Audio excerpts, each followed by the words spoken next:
Oh ya, sebelumnya perkenalkan, nama saya Bella Nevia Kasma Putri, dan ada beberapa teman-teman saya. Yang pertama Dewi Nasari, yang kedua Ayu Arisha Fitri, dan yang ketiga Ria Titania Aryani.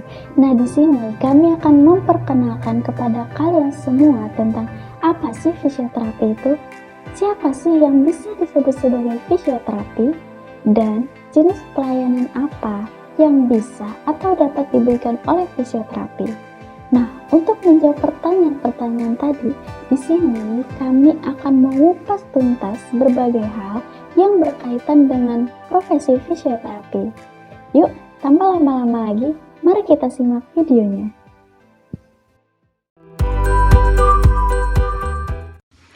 Oke semuanya, kita langsung aja ke pertanyaan yang pertama. Apa itu fisioterapi? Apa sih? Mungkin teman-teman semua masih banyak yang belum mengerti apa itu fisioterapi. Di sini saya akan menggunakan dua referensi untuk menjelaskan pengertian dari fisioterapi, yaitu menurut PMK nomor 65 tahun 2015 dan menurut WCPT. Pertama, menurut PMK nomor 65 tahun 2015, fisioterapi adalah bentuk pelayanan kesehatan yang ditujukan kepada individu atau kelompok untuk mengembangkan, memelihara, dan memulihkan gerak dan fungsi tubuh sepanjang rentang kehidupan dengan menggunakan penanganan secara manual, peningkatan gerak, peralatan, fisik, elektroterapis, dan mekanisme, pelatihan fungsi, dan komunikasi. Sedangkan menurut WCPT, fisioterapi memberikan layanan kepada individu dan populasi untuk mengembangkan, memelihara, dan mengembalikan gerakan maksimum dan kemampuan fungsional sepanjang daur kehidupan. Fisioterapi menyediakan layanan untuk kondisi di mana gerakan dan fungsi mengalami masalah yang diakibatkan oleh faktor penuaan, cedera, penyakit, atau lingkungan. Karena sesungguhnya gerakan fungsional adalah inti dari apa artinya menjadi sehat.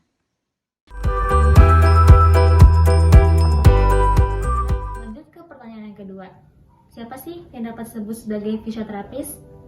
Oke, supaya kalian gak keliru, siapa yang dapat disebut sebagai fisioterapis? Di sini saya mengambil dua referensi. Yang pertama, dari Peraturan Menteri Kesehatan atau dapat disingkat dengan PMK nomor 25 tahun 2015. Di sini menyatakan bahwasannya fisioterapis adalah setiap orang yang telah lulus pendidikan fisioterapi sesuai dengan ketentuan peraturan perundang-undangan. Yang kedua, saya mengambil dari Standar Kompetensi Kerja Nasional Indonesia atau dapat singkat dengan SKKNI Fisioterapi Menteri Ketenagakerjaan Republik Indonesia pada nomor 149 tahun 2018. Di sini menyatakan fisioterapis adalah setiap orang yang telah lulus pendidikan profesi fisioterapi, sarjana fisioterapi atau diploma yang mendapatkan sertifikasi kesetaraan. Tentunya dengan keputusan sertifikat kompetensi sesuai dengan level profesinya dan sesuai dengan ketentuan perundang-undangan yang berlaku.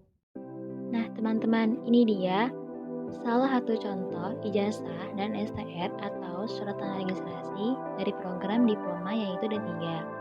Ijazah dan STR merupakan salah satu bukti bahwa seseorang telah menyelesaikan pendidikan fisioterapi. Oke, itulah dua referensi yang saya ambil untuk menentukan siapa sih yang dapat disebut sebagai fisioterapis. Oke, kita lanjut ke pertanyaan yang selanjutnya.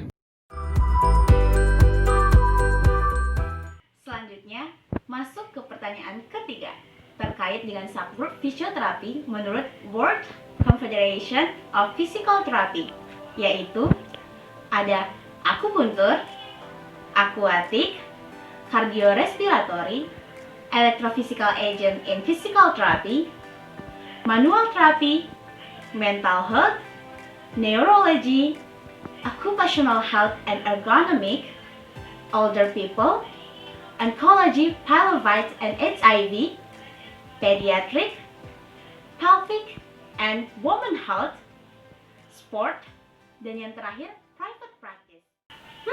Oke, private practice. Apa itu?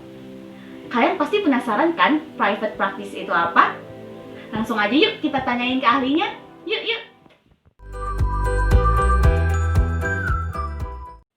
Untuk narasumber pertama kami ada Bapak Danur Setiawan. Beliau adalah seorang fisioterapis yang bekerja di Rumah Sakit Ortopedi Dr. Suharto Surakarta. Beliau juga memiliki jabatan di IVI sebagai Ketua IVI Cabang Surakarta. Kalau di Indonesia itu mungkin ya praktis itu terkesan menjadi sebuah praktek mandiri gitu. Misalnya seperti itu. Jadi bentuknya sebenarnya bisa pelayanan praktek fisioterapi mandiri di dalam klinik atau praktek fisioterapi dengan home care. Kalau kita lihat beberapa referensi juga itu di luar itu termasuk juga salah satunya adalah semacam konseling itu. Tapi di Indonesia ini kayaknya belum menjadi sebuah gambaran yang nyata gitu bahwa ada konseling itu belum menjadi sebuah hal yang umum begitu. Jadi di Indonesia masih hanya dua, yaitu praktek mandiri dan home care mungkin. Dan lebih spesifiknya lagi di Indonesia itu kita harus paham juga bedanya praktek mandiri dan praktek home care itu kan. Jadi ya mungkin di Indonesia mungkin lebih harus dipahami beda begitu dibanding ya, tapi ini tidak mengurangi pemaknaan yang sesungguhnya dari private practice itu gitu. Balik lagi ke persyaratan itu, di Indonesia guiding yang paling nyata untuk fisioterapi ini ada dua PMK 80 2013 dan PMK 65 tahun 2005. PMK 80 tahun 2013. Di sini ada banyak sekali hal yang terkait dengan aturan-aturan itu. Jadi syarat apa sih seorang itu melakukan praktek itu di situ sudah ada. Jadi satu, yang praktek itu harus seorang fisioterapis. Yang saat ini masih diakomodir tahun ini ya, tapi tahun depan itu sudah yang praktek mandiri terutama yang private practice itu harus sudah berpendidikan profesi. Yang berikutnya, teman-teman itu harus memiliki yang namanya Surat Tanda Registrasi Tenaga Kesehatan Indonesia. Itu didapat dari Konsil Tenaga Kesehatan Indonesia atau KTKI, itu yang mengeluarkan adalah pemerintah. Dari STR ini kemudian diturunkanlah ke tempat praktek masing-masing. Teman-teman izinnya adalah ke pemerintah daerah. CQ-nya adalah Dinkes Kesehatan tingkat 2 kabupaten atau kota. Itu nanti akan dikeluarkan yang namanya surat izin praktek fisioterapi. Itu hanya satu tempat, jadi tidak boleh SIPF dipakai di mana-mana, tidak boleh. Ada lagi yang harus diperhatikan, kalau teman-teman itu meskipun profesi, kadang-kadang ada di beberapa tempat atau beberapa rumah sakit itu, karena namanya struktur hierarki, struktur organisasinya rumah sakit itu, maka keluarnya tidak SIPF, tapi keluarnya SIKF, Surat Izin Kerja Fisioterapis. Setelah syarat orang, syarat administrasi, kemudian syarat lokasi, kemudian ada juga yang lainnya adalah hubungannya dengan etika profesi. Di Indonesia ini ada etika tentang moral atau etika sosial.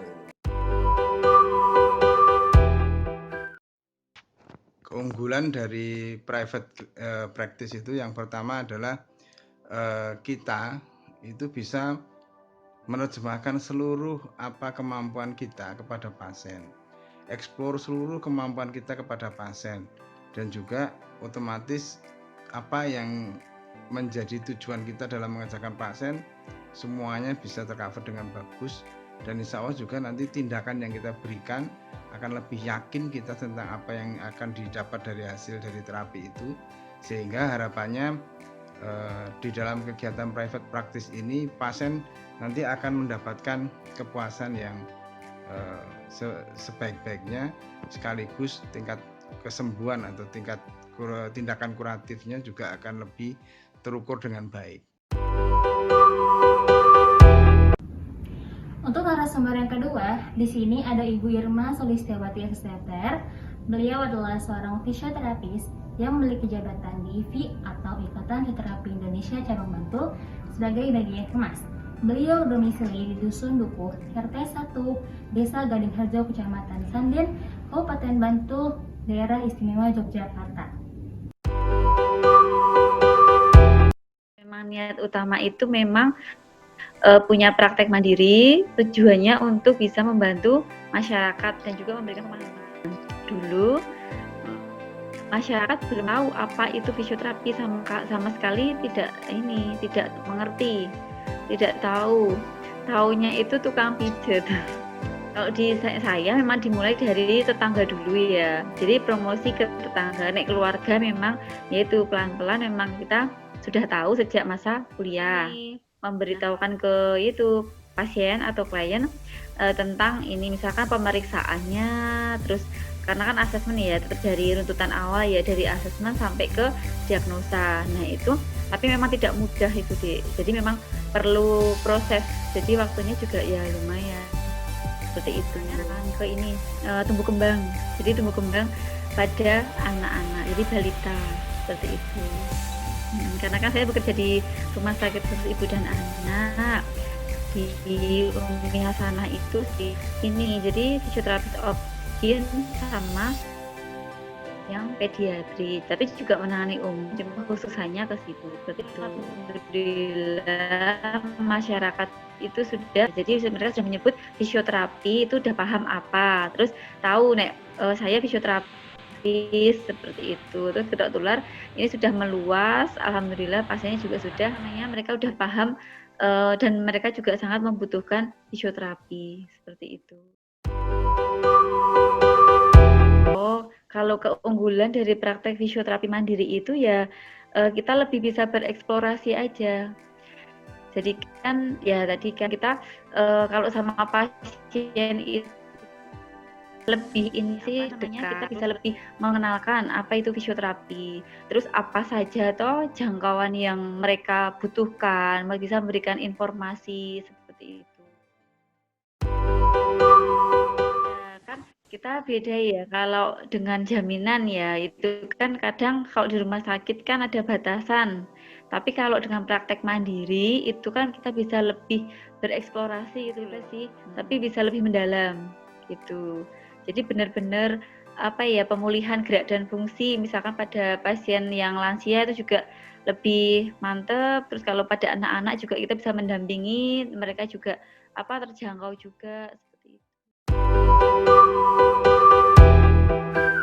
Kalau kepada masyarakat hari ini kami sudah melakukan kegiatan disebut dengan Visio Berbakti untuk Negeri, di mana kami mengerahkan himpunan mahasiswa dan juga para fisioterapis berkolaborasi untuk mengerjakan pasien-pasien di wilayah-wilayah yang sangat terpencil.